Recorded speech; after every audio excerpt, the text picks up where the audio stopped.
Hello, I'm going to read some poems from my pamphlet, The 3D Clock, published by Dempsey and Windle, which contains poems about my late mother's dementia. I didn't set out to write a pamphlet about dementia, and I was rather surprised by the number of poems that my mother's illness gave rise to. But it was a big part of my life at the time, so from that point of view, I suppose it's understandable. The first poem I'm going to read is called The Double. When my mother went into a care home, I used to go and visit her regularly, and I never quite knew what to expect when I got there, but apparently neither did she. The Double. When I come to take you out, you're expecting someone else. Who is it, I ask, concerned? The old are so vulnerable. Oh, it's no one I know, you say. Just someone you've met somewhere who drives you around in his car. I check your diary to see, but there's nothing there for today except for the entry I made, against which you've penciled 5 ticks and written important above, doubly underlined. You're glad it's me, you say. The other man means well, but you find his visits dull. He doesn't talk, just drives. Well, thank you. It's good to know that whatever else I am, at least I'm not a bore. Except that this other man, the fellow you describe, he sounds a lot like me, right down to the fact that he recently cancelled coming because he'd caught a cold. Perhaps there have always been two, the person I think I am and the one you complain about. We give him another 10 minutes, and when he still doesn't appear, we drive to the cafe as usual. Our talk, as always, proceeds in parallel, you ignoring what I say. I'm used to it. I'm your son.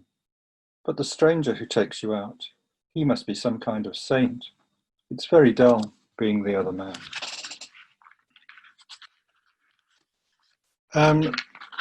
A common symptom of dementia, apart from forgetting faces, is also forgetting words, although that's something that afflicts a lot of us from time to time. And the next poem is about that. Anomia. Even the words for ordinary everyday things are beginning to fail you now, like old labels that come unstuck and get muddled beyond recall. I do my best to help you as together we puzzle out what exactly it is you mean. It isn't an easy task. I'm not a mind reader, Mum, and you don't give me much to go on. Your periphrases, though accurate enough, are somehow beside the point. The thing that holds water, you say, I lamely render as jug, only to find it was radiator you meant. There's even a name for it, a word for the loss of words, though it isn't one I use. I work around it instead, not wanting to worry you. It's just old age, I say, or because you're feeling tired. You seem satisfied with that, though you've seen it happen before, to your sister and some of your friends. We don't need words for it, this thing that's bothering you. We both know what it means. When my mother moved into a care home, one of the first things that my sister and I did was to insist that she had a telephone in her room in case she needed to contact us. We put ourselves on speed dial, so she had at least, I suppose, a 50% chance of reaching the right person. But she couldn't cope with answer phones. They completely foxed her. So this poem is called Voicemail. You've taken to leaving silent messages on my voicemail at home. When I realised it might be you, I dialed to trace the call, then rang you back myself. Did you try to phone me, Mum? I don't know. There's a pause. Perhaps I might have done.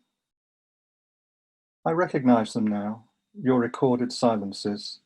They've a quality all of their own, a subtly different sound from computers cold calling me or plain wrong numbers. First, there's a puzzled silence, then a silent pause, and the clunk as you hang up. You used to leave me tidbits from the Times, tips on things such as etiquette or health. I stopped listening years ago. Only now you've nothing to say, do I strain to hear everything. And then I'd like to end on a rather more upbeat note. My mother was pretty eccentric even before she had dementia. And two other things about her were that she was a very good pianist and a very bad driver. And this poem tries to encapsulate those things. Con moto. Who else would have thought of it? Teaching yourself to drive by sitting at the piano playing with, look, no hands. That's how I found you one day, both feet on the pedals, an umbrella clutched by your side as you practiced changing gear. In the days before simulators, what else were you to do? And I needn't have scoffed, so there, you passed your test first time, even though years of driving never quite smoothed out those kangaroo starts and tooth-on-edge grinding gears. You carried on into your 80s, poo-pooing my spoil sport advice about buses and taxis being cheaper and less costly to life and limb. Nothing could dent your resolve. Wing mirrors in the end became consumable items, the same as touch-up paint. Even writing your car off once, not stopping when you should, didn't prompt you to give it up, whatever that policeman said. Those white knuckle rides to the station, I'd rather have walked through rain with a ton of luggage in tow than have taken those lifts with you. Remind me again, you said, as we came to a busy junction, what happens at roundabouts. No arguing, you were grounded after that. You still had the piano though, tuned up, ready to go whenever you fancied a spin or a trip down memory lane. You read music better than roads and never lost your touch, the notes still at your fingertips, long after you'd failed to grasp words. Thank you.